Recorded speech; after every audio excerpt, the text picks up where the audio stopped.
Vyas Media Network. Oh, imagine this now. We are watching it without the sound. Okay? It's even more crazier. Wow. Nice, no? So beautiful. So beautiful. Let me start with this. Thank you so much for coming. Yeah. Thank you. I don't know. It's something about this video, and it's something about play the video, guys. Play the video. It's something about the video, and it's something about the song. And then I think sometimes you just it's like you said, either it's the video or mostly it's the music for me, though. Yeah, but I also think like I say like very inspired by like movies as well. I feel like movie soundtracks and movies, the idea of like a cinematic experience is something that like I also think a lot of songs make me feel, right? When you listen to songs, it's like a cinematic experience. Either there's no visual, but it like tells a story where you feel like it's like a type of movie, Yeah. I think that then music videos translate that like cinematic experience, a song, into like that visual that people might think about and give them context. And sometimes then sometimes like there's a type of context I'm trying to convey, but people won't understand until you show them a visual that'll make them understand what it meant to me. Yeah. So I feel like the music video is like where I can show people what was my intention, where was I coming from, and what were you thinking, and what was your point of view at that time. Yeah. So I think music videos are really beautiful. There's something somebody said this long ago, okay, and it's kind of stayed with me. Not long ago, like it's been a few years, right during COVID time, right before COVID time. Sorry, Americaमा हुने एक amount of young मान्छेहरू हुन्छ नि हैन. I'll insert a little bit in Nepali too, Hahn. Since you're like awesome at it, Hahn. The young kids of America will kind of not exactly dictate, but kind of go ahead and share with the world what the new trend is. Okay, like the what's the next thing? Maybe it can be fashion, maybe it can be music, maybe it can be this, maybe it can be that. But the next thing, how was it growing up in the US, especially in school? Like when you were like constantly there was like.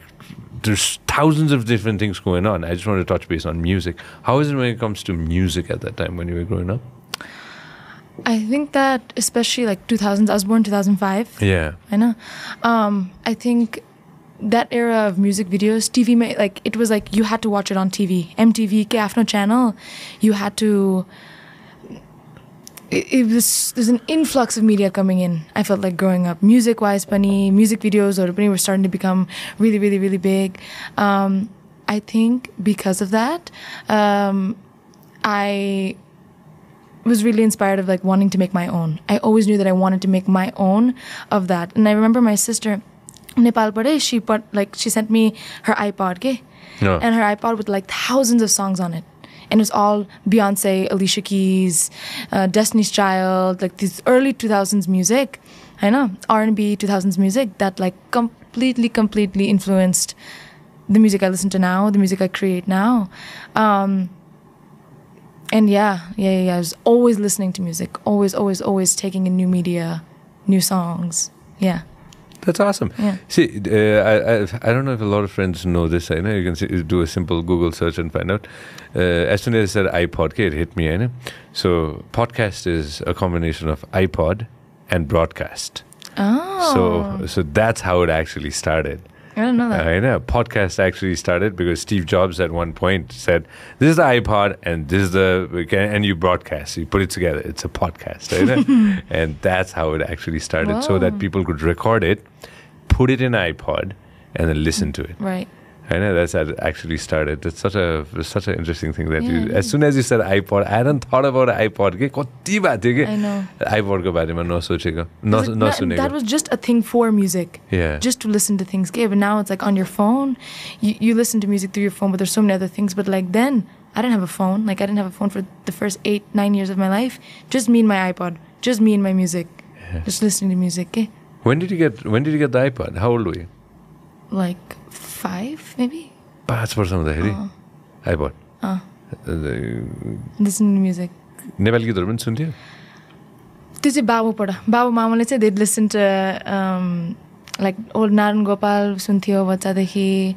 Babu listened to a lot of Kishore Kumar. I think every single Kishore Kumar geet that's I know that's not Nepali, but it was like Naran Gopal and Kishore Kumar, like crazy. That's his thing. That's his thing. No, but Nepali music pan sunthiyo, but he is really into rock, classic rock. So I listened to a lot of Deep Purple, the Beatles, and like all these 80s, 70s ko bands. And Mamu listened to like Norah Jones, Joni Mitchell, ekdam folk, very like folk type music. How was it growing up, Bunny? How was it growing up? How was it growing up in the US? Just touch base on like your parents moved. I know. Just let me go ahead and give this the backtrack. I know parents moved in the 90s and late 90s. And how was it growing up, being born in the US, growing up in the US, but still having, the roots was definitely there at home. I'm sure the Nepali roots were always there. Yes. Right? How was it growing up? I think that my parents really, growing up in the US, my parents really made sure that being Nepali, speaking Nepali, and going to Nepali shows, we always went to Nepali concerts, celebrating all of our holidays was very, very important. So anything like school, like Nepali was my first language. I learned Nepali at home. So in elementary school, I had to go to like ESOL to learn English because I was behind in learning like literally English. But thank God for that. Like so blessed that I was able to speak Nepali. Growing up, I found it to be very difficult. I felt like a little more isolated than my other peers who were born in the US. But I think middle school, high school, I realized that being bilingual, having a cultural background is so important. And I grew up in a very predominantly white area. So I was not only just the only Nepali student, like the only person of color in like my whole community. It was very jarring, but I think that teaches you to like embrace your individuality because you're kind of forced to see those character traits. But yeah, I think even especially going on to then The Voice, that seeing so many feedback from Nepali people and like feeling like I'm in both worlds, but US people are learning about Nepal and they're figuring out like where it's from, what does Nepali family look like, Nepali language look like, but then also Nepali people in Nepal being like, we're very proud of you. It felt like I felt like whole, like finally my two worlds like really like appreciated me.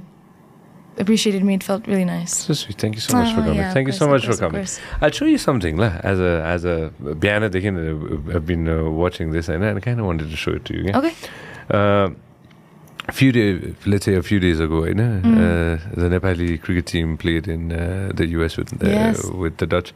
And I was looking at pictures of the stadium. Okay? Have you been to Dallas? Yes, I have. You've been to Texas, right?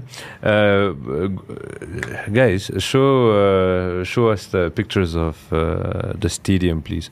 The stadium, full of Nepali supporters. Like crazy. I watched it live. It was in Netherlands. Oh, Netherlands Nepal game Dallas ma. It's crazy. It was like 4 people that were from. Check that out. Zoom in the guys. And show the photo. This is insane. Dallas, okay? This is Dallas, Texas. Right. It's insane. Or के छ हेर त यसो फोटोहरु टुडी खेलको पनि छ भने देखाउनु. No, त्यो Dallas मात्र गर्यो भने भेट्छ होला, हैन? Who is in there by the way? Go for it. Images मा जाऊ त. There you go. Insane. Yeah, just go for that. Yeah. Insane. I'm sure there are more pictures. And Tudi Khel Mapani, they put in routine ma gayo huncha, routine ma cha gare was a photo, and it was like all the community coming together, okay? Yeah. Like the whole Nepali-Americans coming together, and everybody coming together. Okay? It was such a fantastic moment to go ahead and see. Okay? Yeah. How does that make you feel whenever there's like an event?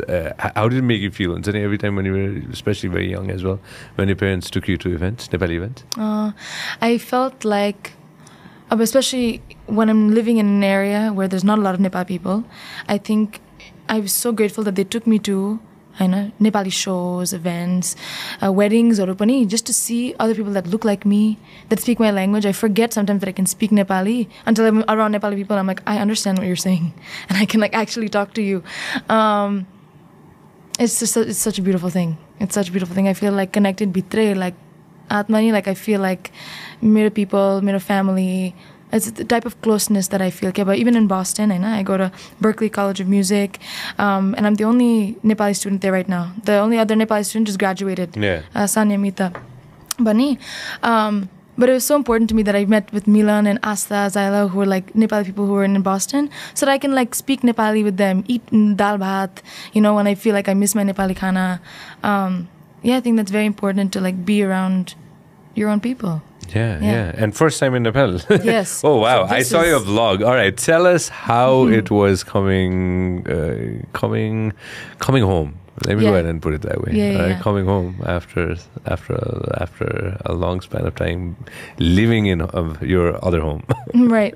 I think like, it's not like because I've been to so many Nepali events and around so many Nepali people, it didn't feel like a complete culture shock, because some of these cultural things I understand and I get it, but I think the like Nepali-Americans versus like Nepali people in Nepal, they like I'm noticing a lot of differences, and just also like visually coming here, I feel like in my mind, like what Nepal looks like, what is going to feel like, what is it going to smell like, what like all these senses, I couldn't have prepared myself for like actually coming here and like actually being here.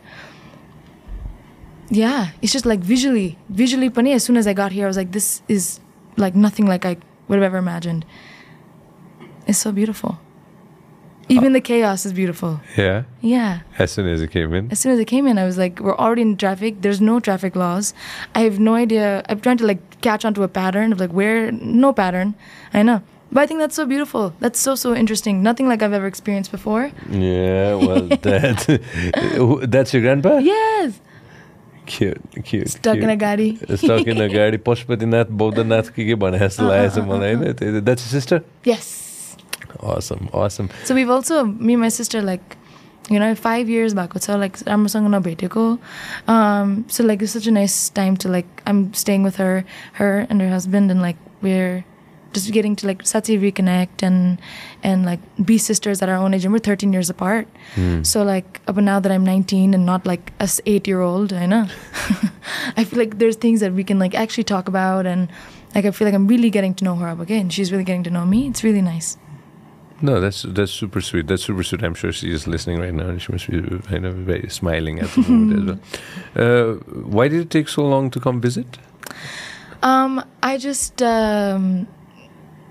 because of my music, like summer and middle breaks are the times that I do a lot of shows, and the times that I'm not doing school, that I can fully dedicate myself to writing music and performing, whatnot. So I kept putting it off, like I'm going to give myself a time where I'm not going to be doing music and I can just go off to Nepal, I know. But that never really happened.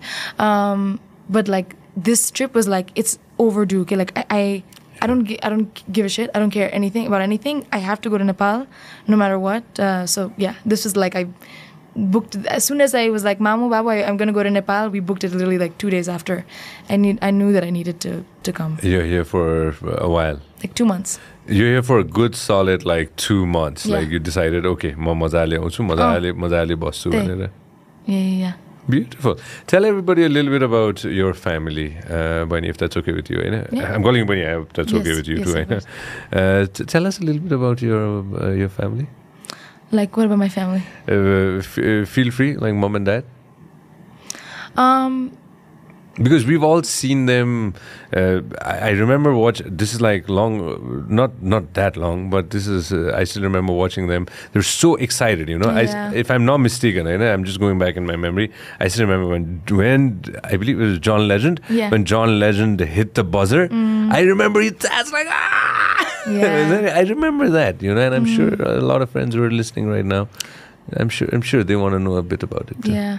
I think growing up, Mama Babu were very, very, very supportive about doing whatever it is that I wanted to do. Like, but they had too many hobbies.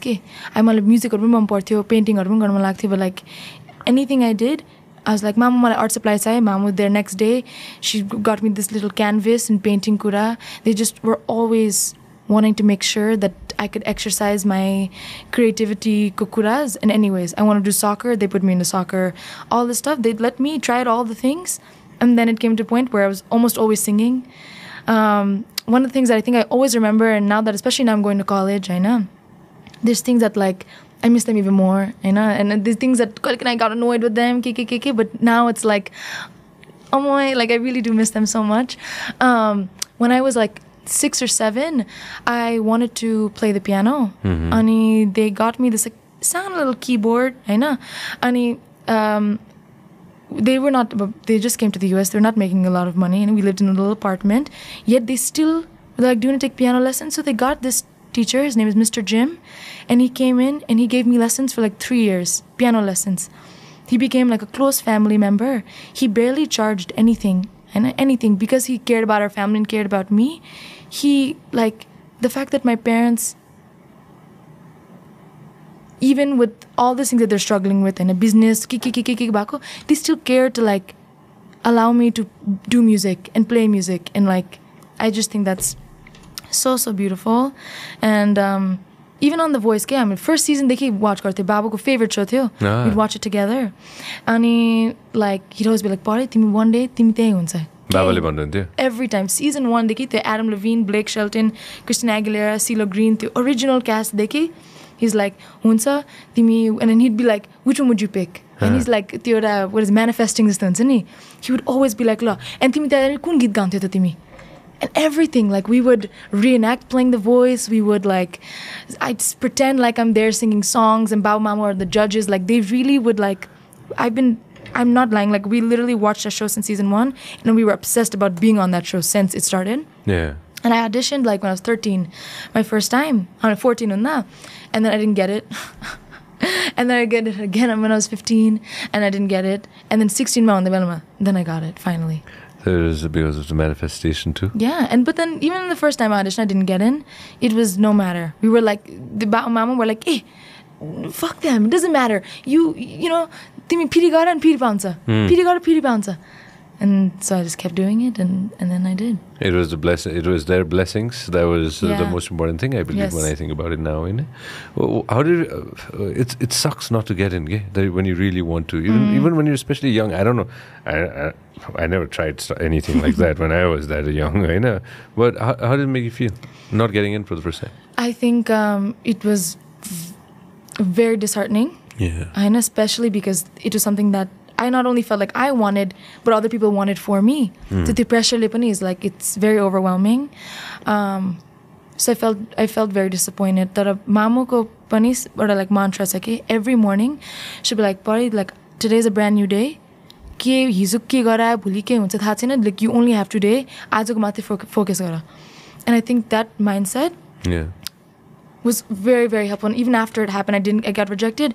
Baba Mama was like, "Okay, we'll work harder. We'll find," maybe it was a song thing and a very problem solution. They never let it like fully take over me to the fact where like I was unable to audition again or sing again or perform again. It was like, it's a learning lesson. This is a lesson. We'll do it again better next year. Boom. Yeah. The unwavering support was always there. Always there. Always there, always there. Society? Like Nepali society, were you guys in touch with, you had that support system, your parents had that support system? Yes. So we were always around other musicians and other shows. Backstage, Babu would always take me backstage. And then,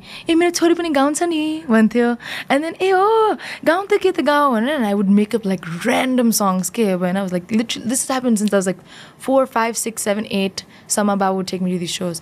And and I would make something up. And Nepali people are funny when they see people who are like, I think like especially Nepali artists, so when they see younger people performing and like they were so into it and they were so like smiling and encouraging. They would like encourage me to come with them on stage and like they were just so encouraging. You remember? And even if I sounded like shit, they would still like encourage me. Like even if I sounded horrible, they'd be like, "Smile, get it. Oh wow, nano, kasto ramro gako." That's what I needed to hear. When did the pivotal moment happen, though? You know, like okay, like all right, I sound like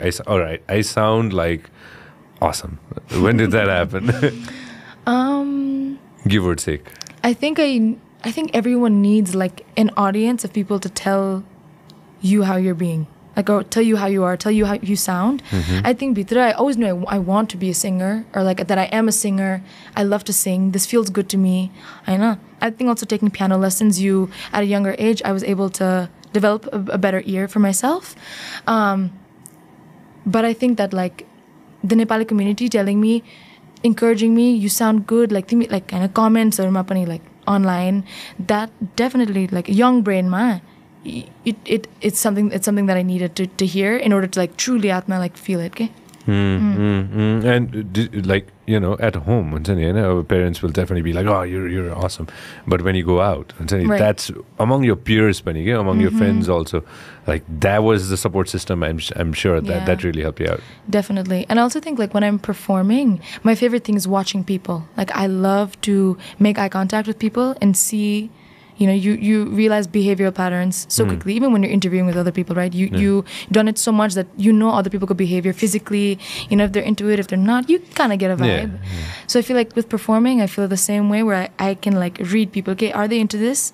Are they bored of me? Are they really connecting with me? But like that's my favorite game sort of to play, okay, while I'm performing. Because sometimes people aren't listening, sometimes they don't want to listen, but when they are, it's such a good feeling. And then you can see sometimes their eyes sparkle or I'm making them cry and I'm like, oh, this is the validation I need. Yeah. You're just 19. I hope that's okay. I just shared it with everybody. I'm 19. You've got such a long way to go, buddy. You've got such a long way to go.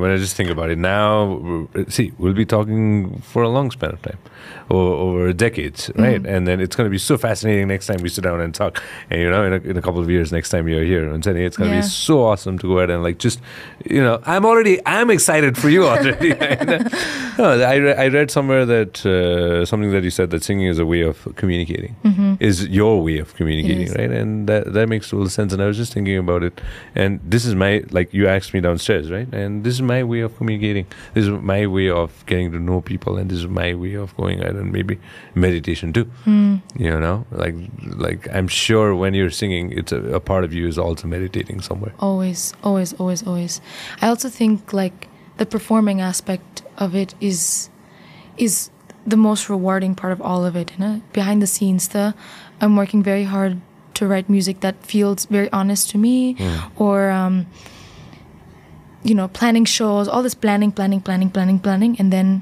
the song comes out, and then you do the show, and then I just, you know what I mean? Then I can like really just be myself without having to think about all the things, all the details, plan. Boom, on stage, lights on. Then I'm like, breathe, and then that's like the most fun hour of my life. Like I really, really do love to perform. What did you start off with? Like, do you remember the first few songs that you actually started humming, started learning, relearning? Country Road by, what's his name? Take me home to the place. Yeah, Babu used to tell me that song is like, it reminded him of Nepal. And then like a Kola side mountains or Blue Ridge Mountains. So that was also like a very important song. I'm slightly not from Pongatar's generation, I know, but I know that song. I completely forgot. Google whose song that is. Oh my God, I shouldn't have forgotten. John Denver. That's why Colorado was in my brain somewhere. Okay, and then Colorado. Yeah, you've been to Colorado? Yes, I have.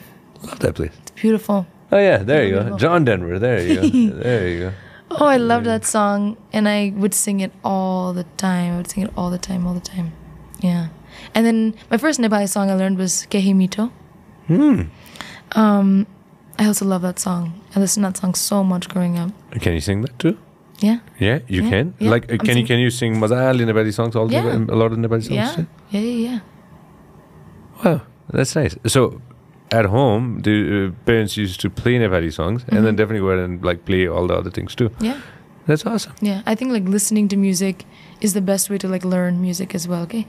I've been listening to a lot of like Portuguese, Brazilian music as well, like bossa nova stuff. And like, secretly I'm sort of learning the language. I'm sort of learning their music as well. Listening is such a good way of learning. Yeah. when I started off, I was just thinking of like R&B and a lot of different things. When you're coming this morning, I was thinking about it. And I come from a generation of like the 2000s and the Backstreet Boys come out. You know Backstreet Boys, right? Yes. From like Backstreet Boys generation, right? And we used to have like Michael Learns to Rock. Have you ever heard this? No, these guys are like Michael Learns to Rock and all that. R&B, when he was saying every time I said there was like what do you call it? Nelly. Do you know Nelly? Nelly this guy Furtado? called Nelly. No. Nelly Furtado is like there's another rapper called Nelly. I also know what you're talking about. Okay. There's a Nelly and Kelly Rowland go over that song. Kelly, yes. Nelly. Yes. And Kelly Rowland got it. I love Kelly Rowland. I know. Oh my god. And Kelly Rowland song. I forgot the. Dilemma, I think was the Dilemma. Dilemma. That's a song. I don't know. Yeah, play this. Have you ever heard this song? I don't think so. I don't even know if I can call it R&B or not. But okay, can you play this song? We can't, but we'll just play the song and then I don't know. You guys figure it out how to do it. Play the song then. No, with you. It come from this generation. Yeah, I love that song. Beyonce and Kelly Rowland, they were all in Destiny's Child. Destiny's Child. Yes. Destiny's Child. Yeah, Right? that was like my thing. Yeah. Yeah. Like your first, like somebody that you actually fell in love with. Like, who was it? Beyonce. Because also she was like, I know, especially 2000s Napani, like her performances were like otherworldly. It was like a whole production. Her outfit, her hair, like, she was a star, okay? An all-around star. And like, obviously the music is good. The music undeniably good, but then like on top of that, the production of it, okay, like her music videos, everything was just so glamorous. And I was like, I need this life so bad. And then Adele. Oh my God, Adele. I heard Someone Like You. I came home and I could not stop crying. I cried for like hours. And I was like, what ke banatyo? Like, ke gara? Like, they were so like, why is she crying about the song about like heartbreak? Like, just like, you're literally like 7 years old. Like, what is, but even then, without experiencing anything, literally like 7 years old, I'm like, ke bhako cha, ke heartbreak? I'm like dying over this song, Someone Like You. And I showed it to Mamu and she cried. She also cried. I showed it to Babu. He also cried. We were all obsessed with the song for so long. And then Theo. Yeah, I was like, I want to write something as beautiful like this that makes people who I haven't even experienced heartbreak, never had been in a relationship, yet the song still made me feel for her or for even the idea of feeling that heartbreak made me feel so sad. I think that's so cool. Songs make you do that. Yeah. Nothing else. Sometimes I'll get the movies, maybe. Movies, yeah. I'll get the movies, I know. But even the movie soundtrack. The soundtrack is what makes me feel like I'm a part of, you know what I mean? The feeling, like, there's always music happening behind the, like always, even eerie piano, it's always music happening in the movie. So I think that's also my favorite part. Oh man, now when you said it, there's a movie that I really like. As soon as you said it, Serendipity, there's this movie called, and then John Cusack, the lead actor, he's in that ice skating ring and he's just sitting there. Yeah. He's not even sitting, he's like just laying down. And then that song plays. And then he's just waiting for her. And he kind of knows that she's not going to be around. And then something goes flying, among the snow, something comes flying by, and then Tapi knows that she's there. Yeah. And he looks, and then the music's still there. And bam, she comes. Yeah. It's the best. Imagine that scene without that song, or like without the music, right? It's like, it loses magic. It completely loses the magic. Right? Yeah. When you think about it, right? When you think about it, and I think when you said this, I know it's all about the performances too, right? You were telling me that you went to Taylor Swift ki Beyonce concert. Beyonce. How was it? Like how is it? I've never seen that scale of production, right? How is it? Like, first of all, I love to dance too, and her dancers are insane. So there's like dancers, then there's playback, there's like,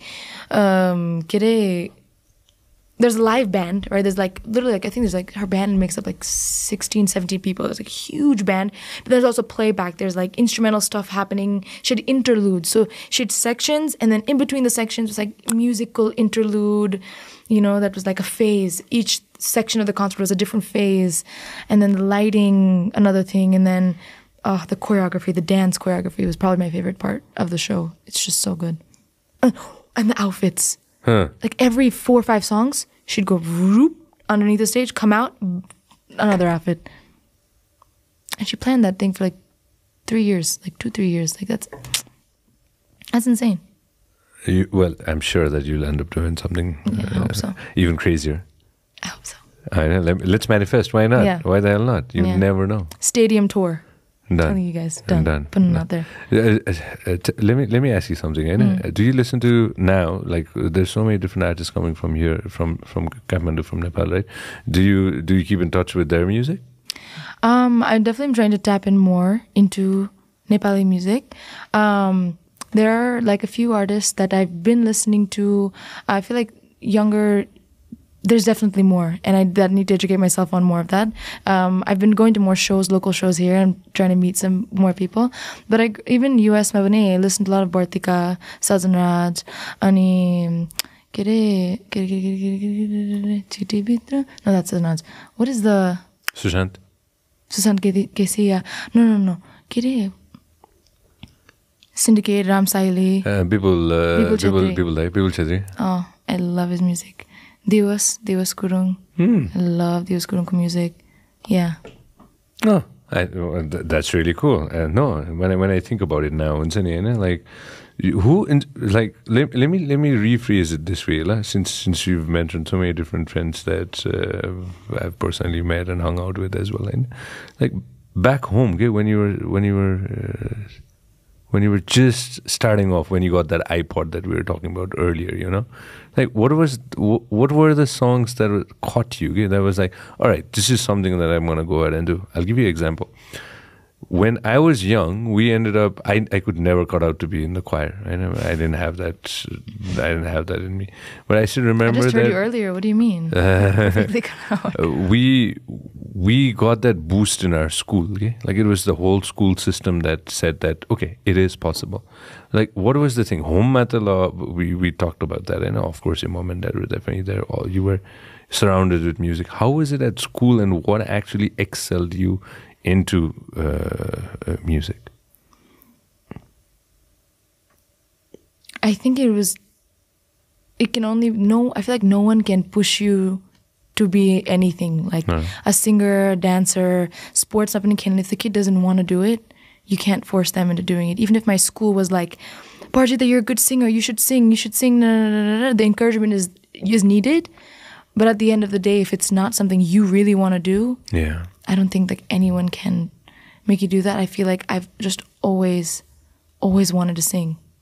I always wanted to sing, and then I wasn't thinking about like, how am I gonna, make this profession financially suitable for me? I just wanted to sing. I just wanted to be a singer. Actually, I have in like elementary school, you write out like, what do you want to be when you grow up? And I used to write like singing doctor, because in my mind, the Nepali brain is like, how am I gonna? What does it mean to be a singer? How do you make money as a singer? So I thought I could be a singing doctor. That was my thing for years. I was going to be a singing doctor. Maybe I wanted to like heal people or something with music. And that's the thing. Music therapy is literally a thing. People do that. But yeah, I just always wanted to sing.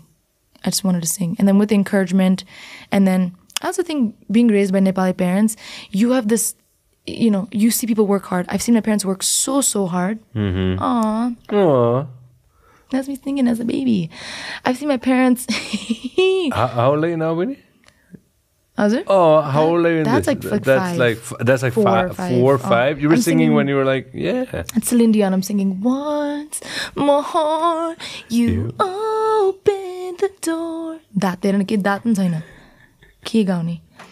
Celine Dion at 5. Even they're like, I'm like, who heard her? Like, why am I looking like I'm about to cry? Oh, this video I missed out, boys. Nobody showed me this video. This is so cute. It was just you had it in you. I loved singing. I love singing. You love singing. Yeah, that's what I was. Loved it, and I love it. and you love it. Right? Wow, man. Wow. No, when I think about it, first song you memorized? Country Roads. First song. I think so. Nepali first song you memorized? Kehi Mito. Oof. Kehi Mito. Such a beautiful song. I feel like maybe it was like an Adele song. I feel like maybe it was like Someone Like You. Might have been my first song. Haina, Country Roads ni थियो. Probably it's Country Roads. Country Roads ni थियो. Let's come to voice la. Okay. Hi, just a touch base on this, and then I'm going to ask you any suggestions you have. How was the overall experience for that season? I think it was 22nd. How was the experience? Like, just since you said that you'd already been to voice and you'd already gotten through the process, how did it pan out, the 22nd one? I feel like being on The Voice was you said what's the moment that clicked for me when I think like that was like, this is going to be my career. Yeah. I always had this fear. Everyone has this fear. Like, will this be like, I want to be successful. I want, to be like a Nepali-American singer-songwriter that people know about. Like, I do want an audience. I love to sing, but I also want an audience. Like, I want people to listen to me. I wanted like that in my means of success. Like, what does success mean musically? Is like I want people to serve musically. And I want to put music out there, but I want people to listen to it and to feel the thing that I feel and have a community of singers or listeners that I have a connection with. And I think like being on The Voice and seeing the community of people that are fans of The Voice, I know, then sort of flock over to me. That felt really nice and was like a nice reminder. And I think the moment where I was like, this is something that I am for sure now I'm going to pursue it. But I think just the experience overall too is my first time in LA. And I've always dreamed about going to LA, living there. I do want to live there. And it's so cool. It was so cool. And like The Voice pays for your plane tickets and your hotels and like it was the whole experience. And like I had to take Mama with me because I was under 18. I was 16. And it actually ended up being so much fun. So much fun. We lived in a little hotel room together for like months. But I think this also bonded our musical relationship as well. She's really into fashion, Mamu, and really has really cool fashion sense. Really, really cool. Like cooler than I could ever be.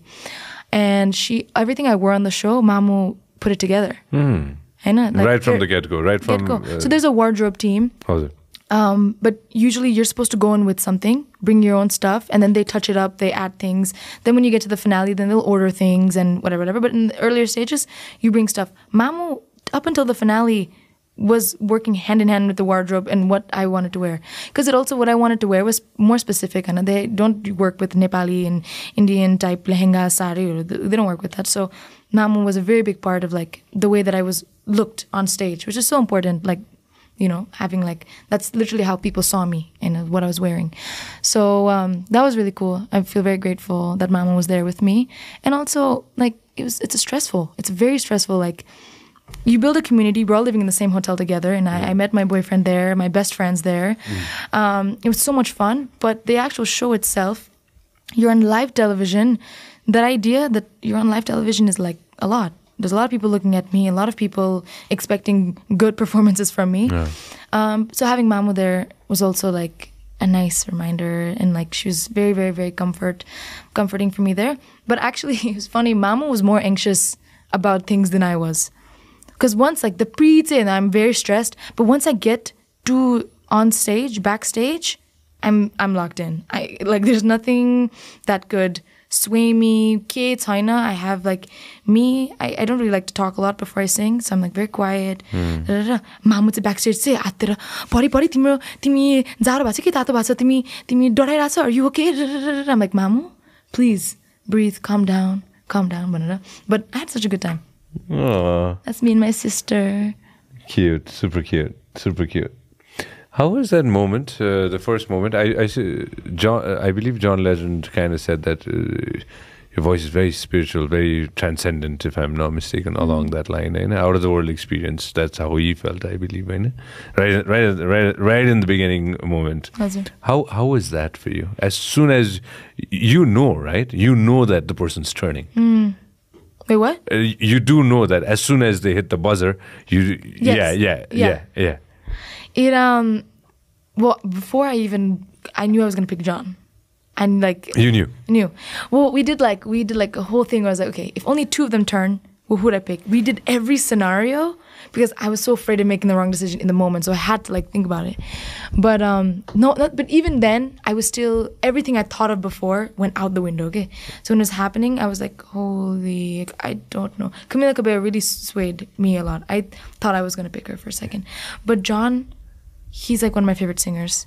I know, he's like an EGOT, right? Emmy, Grammy, Oscar, Tony, boom, the whole thing. I'm obsessed with him. I love him.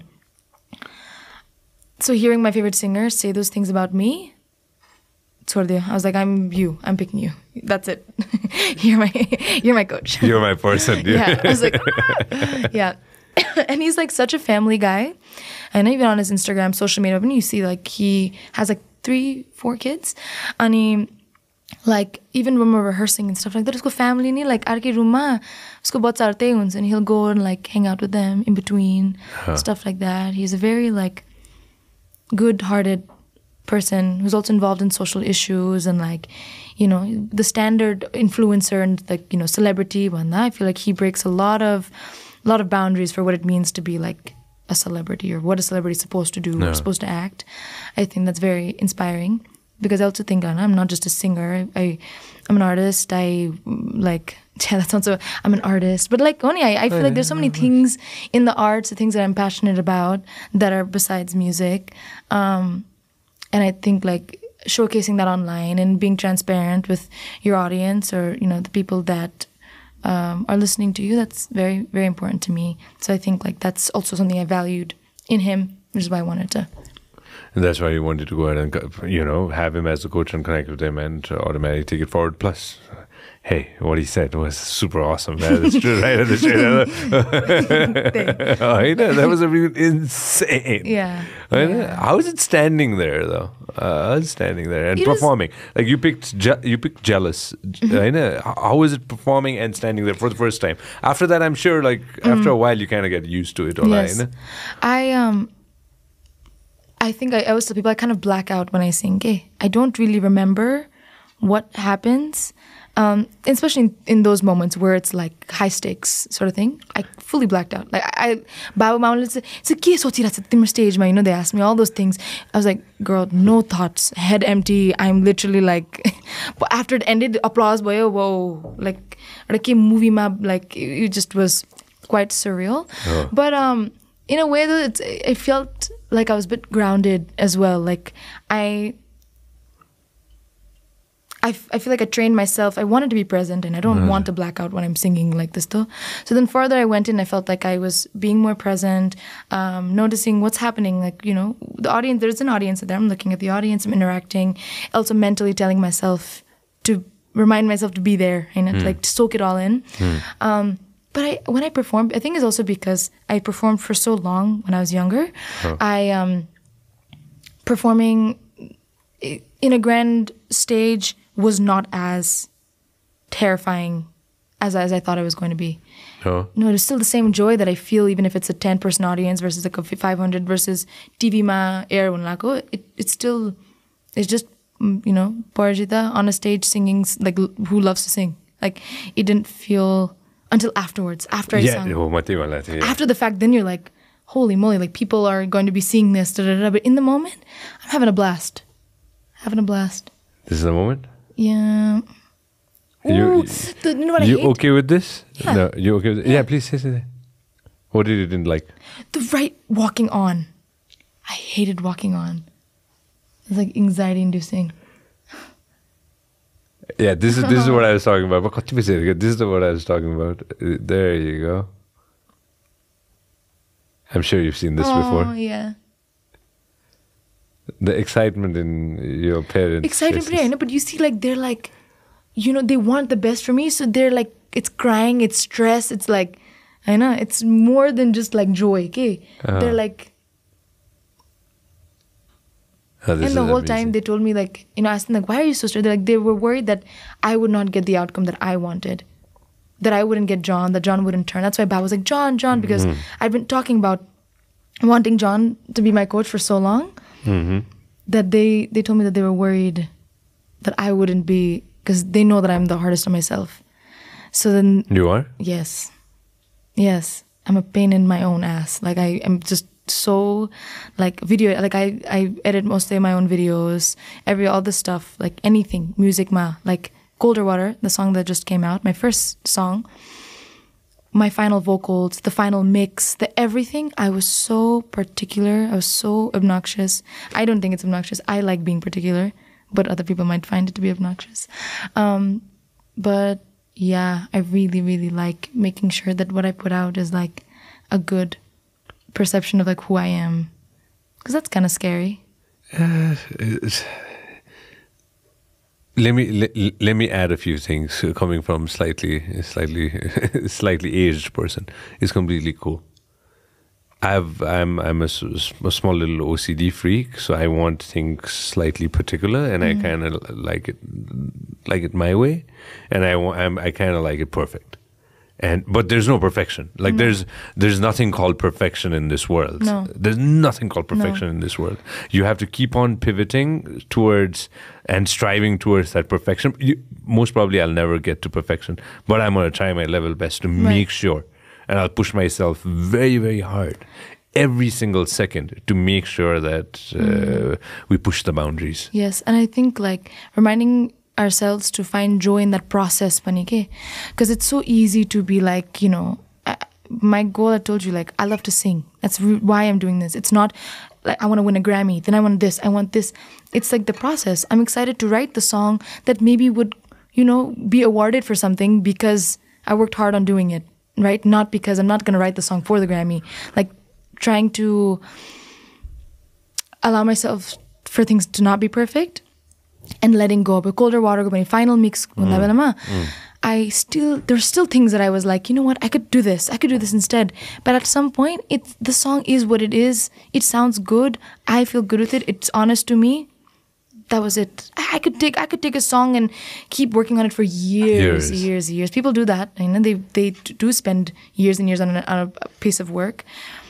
But then, because this is my first single, I was afraid that I would never release it, because that happens a lot. There's a pressure around the first thing you put out. I was like, I gotta loosen. I just have to let it go. So I'm glad I did that. Tell us a little bit about Colder Water. Colder Water is my first like debut single. I wrote it with my friend Elisa Platanov. She's a student at Berkeley as well, and she helped me arrange this whole thing. And Tony Chetta is the producer of the song. We worked virtually from Nashville in Boston. But about the song, I wanted to make sure that the first thing I put out was like something that's very, very honest to me. Like I was saying before, like I want to make sure that people get who I am. They get the message I'm trying to spread across. And the song is like, to me, is a cinematic experience, and it's very orchestrated. I told Tony Chetta, the guy who produced it, I was like, I want this to feel like a movie. And he does these videos of like breaking down, you know, this production stuff. And literally he took something from the Oppenheimer soundtrack. Because he just got it right away. When I was talking about movie soundtracks, like I wanted to feel like truly an experience, and he really was able to translate it that way. Something similar to Hans Zimmerman, what they do at Interstellar, Oppenheimer, or something along the out-of-the-world experience. Yes, like Interstellar soundtrack is one of my favorite soundtracks. Hans Zimmer, it's so beautiful. It helps me focus when I work. I like to write to it. It's just so good. It's so good. Same. So you kind of wanted something along those lines. Yeah. And it's like the song meaning, just very quickly, is like not you're trying to be honest with yourself, but it's very, very terrifying. And like, you know, Tiso Pani, when it goes like, you know, like it's like a cold shower and an ice bath, and then the kind of like, you know, your brain kind of, it's supposed to be like meditative, right? To be doing ice baths, stuff like that. So to me, it's like Cold Water was this like clarity, this like something that clicks in your brain where you're honest with yourself, but it's not very, it's not supposed to, being honest with yourself is not always an easy thing. And for me, it was not. And especially being honest with Mamu Babu, with my friends, with Kike and my relationships, it just was hard for me to open up about certain things. And I think also Nepali culture, ma pani mental health ko kura growing up and my parents and we're always growing. And I think Mama and Baba have gone to a place where I can tell them, Mama and Baba, I'm very anxious right now. I'm having a lot of anxiety and I need help. Banda, they are there for me immediately. But it wasn't always like that. And we had to learn each other in that way. So I think opening up about how I was feeling, and I've always had anxiety. But always talking about that wasn't always met with the best, with a warm hug, the way that I think I wanted as a child. So I think that manifested in ways where I wasn't, it was not very easy for me to talk about how I felt. I thought it would be met with like repercussions because but then as I was, I feel like going into college is like where you really meet yourself again. Okay, like I'm meeting, like when you're meeting new people, it's like a reflection of yourself, right? They're reacting to things that you do that you don't realize. And I realized that I kept a lot of things to myself. So I just decided I'm no longer keeping anything.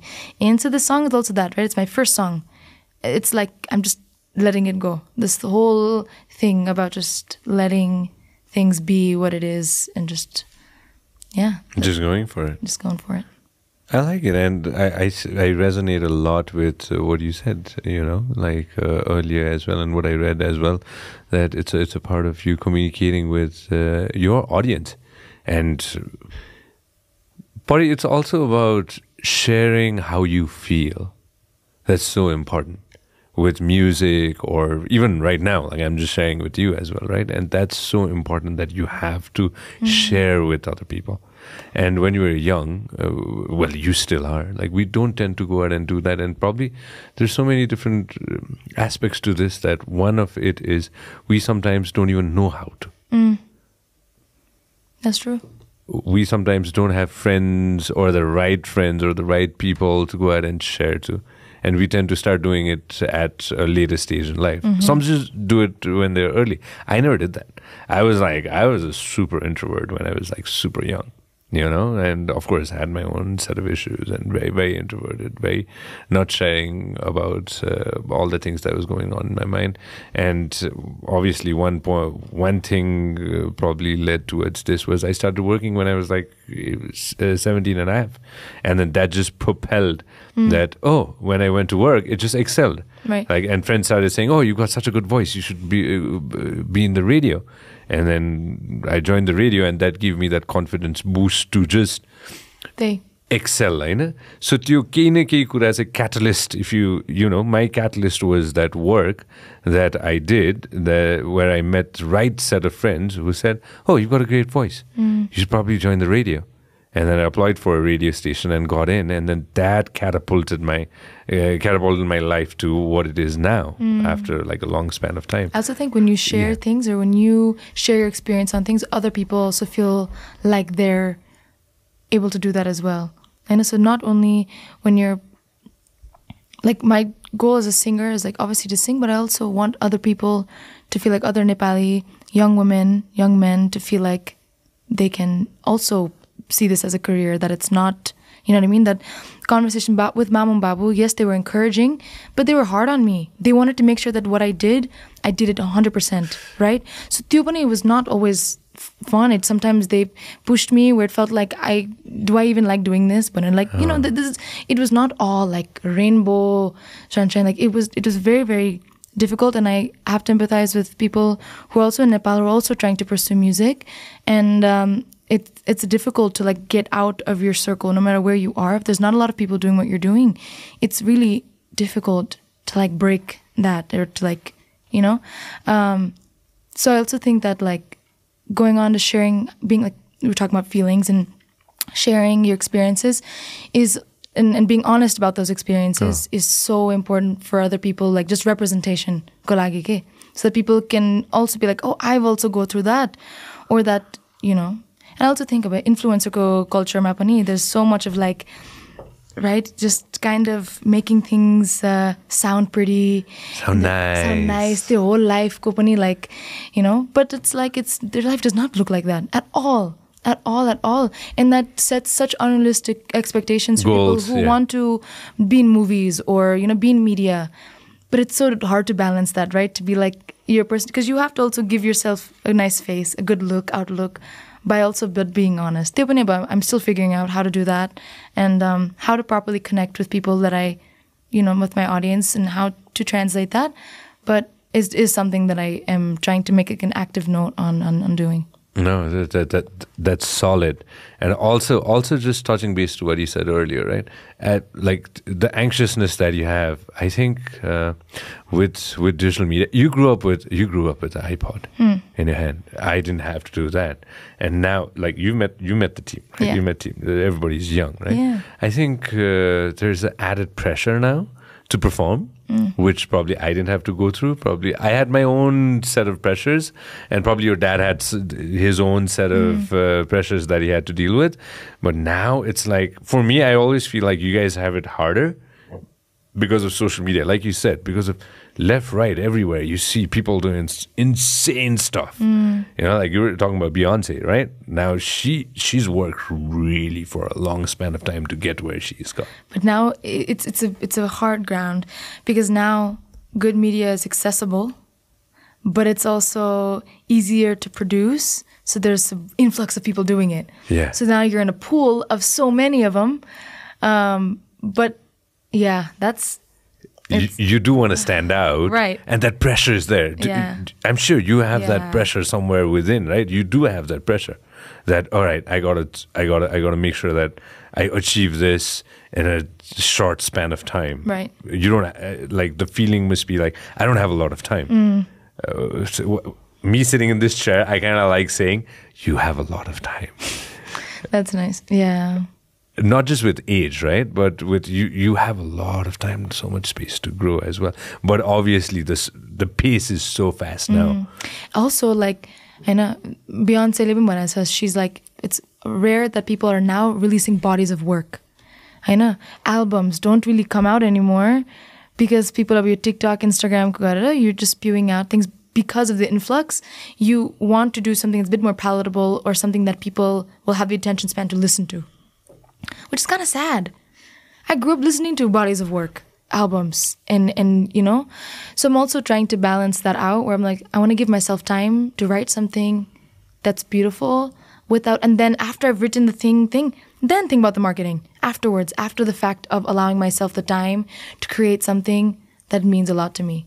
But the thing is, industry is ever changing, so you're just having to. You have to pivot according to whatever happens, and what's the next thing. You do have to pivot. But at least I did grow. It's not all too new to me. I did grow up on earlier in my life with iPhones and stuff like that. So it's not like completely. I can imagine though, for people like, this was probably like the whole TikTok, Instagram things probably so different than the way, or like radio must be so different now than it was back in the day. Yeah. Yeah. It is. Yeah. It is. And this is the new thing. This is the new thing. I shouldn't be saying it. I come from the radio background. I love radio. I come from that party. I come from the radio background. But this is the new thing. Yeah. I don't know what's going to come after 10 years. Yeah. You never know. Yeah. You just have to adapt, and you just have to move on according to whatever is the next. My first song, the song "Colder Water," got aired on radio, and I think that was like a very wholesome, important moment for me, because I grew up listening to radio, and I also think radio has been so important to music and in music industry, especially paila, and even now, and so just like seeing Mamu Babu's reaction, and I was in Nepal when it aired. I was like 2 days in being here, so I had to like find some like VPN later. Like I had to like figure out how to listen to it, but it was like very, very rewarding, and yeah, that was really cool. We'll play it on the radio here as well. Yeah, that's gonna be something awesome. Yeah. Hey, tell me something. Now, what next? Like, I know that on the 15th, if I'm not mistaken, yes, right? June 15th. Yeah, what's happening on June 15th? June 15th, I have a show at LOD. It'll be my first show in Nepal. I'm performing with faculty members of the KJC, Kathmandu Jazz Conservatory. And I'm so excited about it. I'm so excited. I'll be singing Nepali songs. And it's just going to be a lot of fun. I love to perform. I'm going to be dancing, having a lot of fun on stage with people who are going to be there. Yeah. Tickets are bhakar yesterday niskeko cha. So if you're listening to this, I'm telling you, you should come June 15th, Elodima. What time are you starting? That's a good question. We'll figure it out. Hey, team, make sure, I'm saying, hey, Mr. X, make sure that we show the posters to everybody so that everybody kind of gets the gist of it. You made, let me just touch base on this, I know, especially with voice as well, right? You took, like globally, we're known. And you propelled that as well. And thank you so much for doing that. Thank you. It was so natural, it was so amazing to go ahead and see that. And I know the role that your mom played as well. And it was so awesome to go ahead and see that. I remember at that time, I think we still had TikTok here. We don't have TikTok here, by the way. I found that out. You found that out? What? Yeah, well, we just decided to, bye-bye TikTok for now, And TikTok ma मलाई अहिलेसम्म याद छ के त्यो short त्यो TikTok मा के भन्थ्यो हैन Reels is Instagram, what's it called? TikTok. Just TikTok. See, there's so much to remember. I remember looking at the 10, see, I'm like old, no? 10, 12 second, 30 second go. Short clips, and I was like, oh, wow. I still remember that. A lot of people sharing it at the time and posting it. And I'm sure they're going to do it back again on Reels now, like on June 15th, you're doing it. So that was so awesome. That was really awesome. What do you want to go ahead and say? Two things that I definitely want to touch base on. All the friends and family and all the fans from all around the world, Nepali people, not just in the US, not just here, all across the globe, who were the biggest supporters and who still are. What do you want to say to them? I want to say that everyone that supported me and listened to me during that time, it was so necessary for me to hear that love, because without it, I don't think, like I said earlier, that was the reason that clicked for me, that people want to listen to me. People enjoy, outside my community, outside my Nepali community and at home and my parents, globally, that people want to hear something from me. That support is, for the rest of my life, is something that I will always in the back of my mind keep with me. Okay. And it meant the world. It meant the world. And I hope that now, after The Voice, this music that I'm starting to put out is something that I hope that they will also love and enjoy and go on this journey with me. I'm still learning, as literally this whole talk that we've had is like stuff that I'm learning about the industry, about what I want from my artistry. So while I figure that out, I'd appreciate the patience with me and to just grow with me on my journey throughout my music. Yeah. Earlier downstairs when we were talking, right, you used a word that I constantly use. See, I was born in Kathmandu, right? So I already have that privilege. That I was born in Kathmandu and went to school here and did so many different things here. Led to this. You're born in the US. There's other things that you got, right? There's so many young friends, I've realized that sometimes we have young audience too who are like below 18. That's why we changed a few things on this show. What did you want to go ahead and say to a young Pari who's listening right now? And she can be anywhere. She could be somewhere in Ilam or Dhangadi, or be somewhere in Sydney or somewhere in Dallas. You never know. Somewhere in Europe maybe, who is listening at this moment. What do you like to go ahead and say to her and Pari's brother?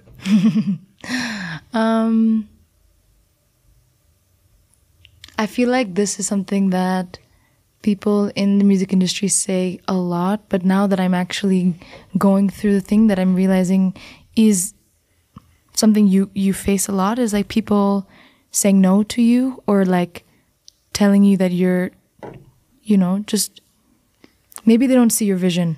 And whatever arts you're in, you're like visual media, you're into film, music, anything in the arts, whatever. Just because a certain people, your friends, your parents, don't see your vision does not mean that you shouldn't execute it to its full potential. And I feel like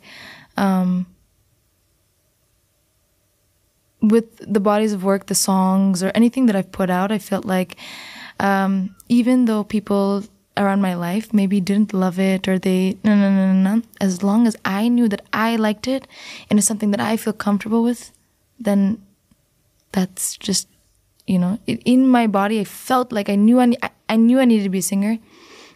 It's the only thing that'll bring me joy. Then that's the only thing you should be doing in your life, you know. But I also, again, recognize my privilege of being born in the U.S. and I had access to being able to audition The Voice of USA. I know that that's yards ahead of what other people are able to do. But even if I can offer, you know, you just trusting your gut. Like, if you really have a vision and you believe that that is something that you should be doing, just go for it. I don't know. Yeah, go for it. I'm with you on this. Yeah. I'm with you on this 1000%. Do you want to collaborate with friends from here, which you're already doing with KGC, and friends from KGC as well? Thanks to them and Pravadai for you know, shooting out the text. I hope that's okay. No, please. Anybody that you specifically want to go out and work with here? Any artists, any singers that you definitely want to go out and like work along with? Not now, but maybe down the road. I think Bartika is someone I looked up to forever because I love songwriting. She's amazing. She's amazing, and I think songwriters are the literal bone of the music industry. Without songwriters, nothing is possible, and without good songwriters, no good songs could be written out. So I really, really do admire Bartika and her work, and it's someone that I definitely look up to when I'm also trying to write Nepali music. That's something that I'm exploring while I'm here. I can Nepal te bolna huncha, but lekhna is like a whole different thing. And even English ma pani song lekhna is hard for me. So that either way, I am looking forward to collaborate with Nepali songwriters to, you know, to come out with songs. And I also, there's a lot of good filmmakers, like, you know, in Nepal, production companies here. Yeah. And so I'm also, you know, looking forward to, I'm shooting a music video while I'm here for a new project that I have coming up. And so that's something I'm also looking forward to collaborating with. Oh, no, that's really awesome, and we're going to try to go ahead and see how we can go ahead and help out with that. Yeah. Vlogs, you're gonna go out with more? Yes, second week पनि भयो, Sunday निस्कन लाग्छ. कहाँ गयो अरे by the way? चितवन. चितवन गइसक्यो? Yes. त साच्चै अस्ति चितवनमा थियो भने Pravda was telling me about it, and I saw it on your Instagram too. Yep. कस्तो भयो? गर्मी. बाघ देख्यो? गर्मी. बाघ देखेन? देखेन, but I saw elephants, घडियाल देख्यो, rhinos. Like गाडी के अगाडि rhino. That's crazy. Elephant पनि देख्यो. तर I was hoping for back. I actually was a lot more nervous than I thought I was going to be. Like safari, हैन. त्यहाँ गएपछि I was like, अलि डरायो. But then once I saw I saw the elephant, then I was like, oh, okay, that's fine. Yeah. But then my Amra guide, he was so sweet and he was so like perfect, like good about talking about all the stuff, and I feel like I learned so much. But then डराउने के like he just kept saying things, and I was like, I was so scared. And we were eating like पानीको साइडमा हैन, त्यो sundowner and stuff, and there's like through like rhino poop ko side ma, and he's like, you know, rhinos come and they poop in the same place twice. I said, when was the last time he pooped here? And he's like, a week ago. He's like, oh, he could come at any moment. I was like, he could come rhino could come at any moment. I'm like, okay, then it was like, okay, dai. So rhino आयो भने म bush भित्र hide गर्ने हो कि गाडी भित्र जाने. I needed like the entire rundown. Okay? He was so sick of me. Like all these like, it was so much fun though. Keep asking questions. That's the whole idea. Till the time you're asking questions, like that's the best thing ever. Like all your life, you know, that's the best thing ever. What else do you want to do while you're here for 2 months? We're gonna go to Pokhara, which I'm excited. Oh, you haven't been yet, right? No. Of course you haven't. No. Oh man, you're gonna love Pokhara. I'm so excited. You're gonna love Pokhara. I'm so excited. What else are you gonna I remember when I came here, I was like, Avdi, those mountains are so beautiful. When I got in Kathmandu, she was like, Pari, those are not mountains, those are hills. Those are hills. Do you want to go trekking? I think like this my time China, but I really want to go trekking. So like I'm already planning Tripiti next winter, Mount Alai. So I'm gonna probably do some of that. Yeah. You should totally go ahead and do that. And if you want to go ahead and meet any specific musicians or anybody specific, Prabhat, he's my guru, he's my mentor. Me, we'll always be there. Anything you want to do, you just let me know. Okay. And VMN is definitely there to go ahead and support 24/7, whatever you need, any time. All right. Of course. Future, just rather than just. Let's manifest and say, I love doing that. Let's manifest. Future, man, all the things that you want to go ahead and do. Name a few that you want to go ahead and do in the next few years. I want to do some opening up for some of my favorite artists. I want to do some headlining tours. I do want to definitely in the next few years. I want to go on tour, supporting an artist or even doing my own headline tour, maybe. I want to next 2-3 years. I want to come out with an album. I've been working on songs, but I haven't really collectively thought about it as a body of whole. Yeah, it's something that I'm working on right now, and I think it would be really, really, really lovely to release an album. I also really love Tiny Desk, NPR Tiny Desks. You know what I'm talking about? I think so. They were live version Gorsani, and there's they're a bookstore. Yeah, I really want, once I've released an album, I really, really want to do a Tiny Desk. I'd love to do Tiny Desk. And then I told my sister, this is just kind of funny, but I was I really want to go to Coachella, and perform at Coachella would be awesome. But even just, my goal, I just want to go to Coachella. I've never been to Coachella, and I really want to go and take my sister with me. Oh, that's definitely going to happen. I'm sure she's smiling right now. Hunsa. Do you definitely want to go ahead and do more of series? Because you know what I'm talking about. Yes. I'm talking about Rosemary. Yes. Do you want to do more series? I love acting. I grew up doing theater and musical theater. And how is that, by the way? Just touching base on that. How is the whole experience of the series? Of the TV show? Oh. It was cool. It was the first time I've done something like that, acting. And it was the show was about Baltimore, family, friend life. And I was the best friend, the main character, best friend, and I did it with my boyfriend, and we were also playing romantic interests in the TV show as well. So it was fun, and I'm always open to doing new things like that. But I definitely want to do bigger TV show productions. I want to do TV shows. Nepali movies? I'm open to it. You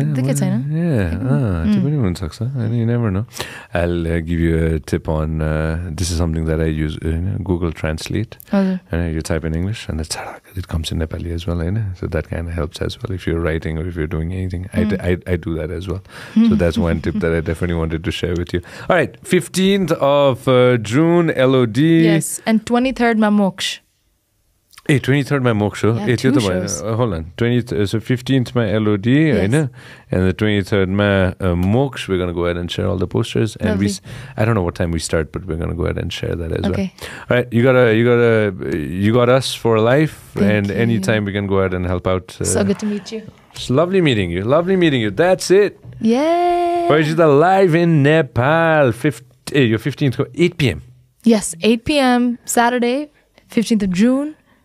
Awesome. I'm going to be there, and all of us are going to be there. Lovely. Thank you so much for coming. Of course. Thank you. Come again. Of course. Us. 2 years ma update garumla. Let's do that. Let's set this in. 2 years, right? 2 years update. Maybe next year too, but 2 years, 100%. Maybe next time. Have you seen those things the Billie Eilish, every year she'll do that kid vocal interview and sunny. And it's you see usko growth yeah, so that's what I kind of tend to want to go. That's why I said we have time. I ain't going anywhere. Yeah, you ain't going anywhere. We're in the same planet, so it's gonna be fun. Yeah, lovely. Love you, sis. Boom. Awesome.